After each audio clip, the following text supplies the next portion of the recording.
Welcome to the first in a series of microlectures devoted to counseling microskills. Developed by Allan Ivey and colleagues, these microskills form the foundation of intentional counseling and can be utilized to support several different counseling approaches and theories. Since we serve clients, patients, students, and/or caregivers, I will be using these terms interchangeably during these videos. Today, we'll delve into a foundational aspect of counseling, the art of listening, attending, and empathizing. A primary skill of our field is client observation, so these concepts can feel initially a bit simplistic. But when encountering a moment where a counseling response is needed, sometimes the most powerful response we can provide is empathetic attending and listening. Carl Rogers, the developer of human-centered therapy and humanistic psychology, stated that sometimes listening all by itself is enough to effect change. So let's break down these components. Listening isn't just about hearing words. It's about actively engaging with what's being communicated. In counseling, active listening involves giving full attention to the speaker, understanding their message, and conveying that understanding back to them. Attending goes beyond listening. It's about demonstrating your attentiveness through nonverbal cues. Use of the 3 V's and B can send a message that you are attending and that you're interested and also that you're comfortable. In general, providing eye contact, warm vocal tone, and welcoming facial expression, a moderate speaking rate, and an open body posture send a message of caring and interest within the predominant North American European culture here in the United States. As this is not universally true across cultures, it's important to learn some information about cultural differences in things like body language, eye contact, and physical distance for those that you serve. Verbal tracking refers to allow the client to lead during counseling moments, times when they have something they need to discuss regarding emotions or reactions they experience as a result of their communication or swallowing issues.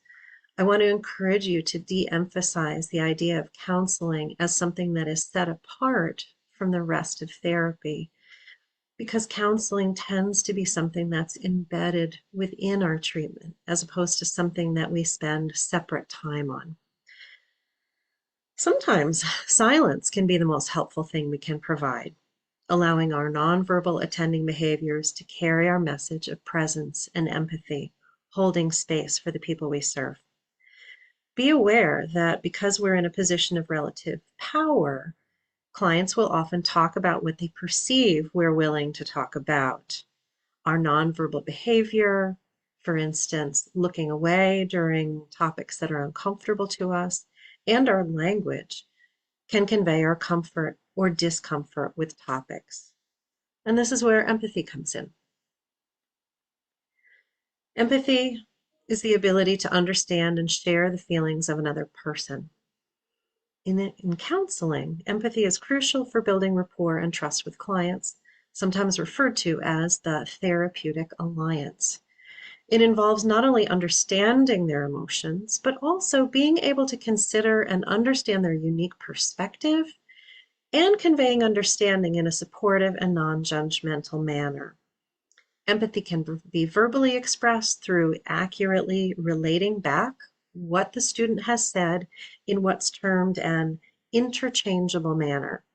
This means you are verbally providing an accurate account of what the student has said without distorting or leaving out details and without adding your own feedback, opinions, or referring back to things the student has said in the past.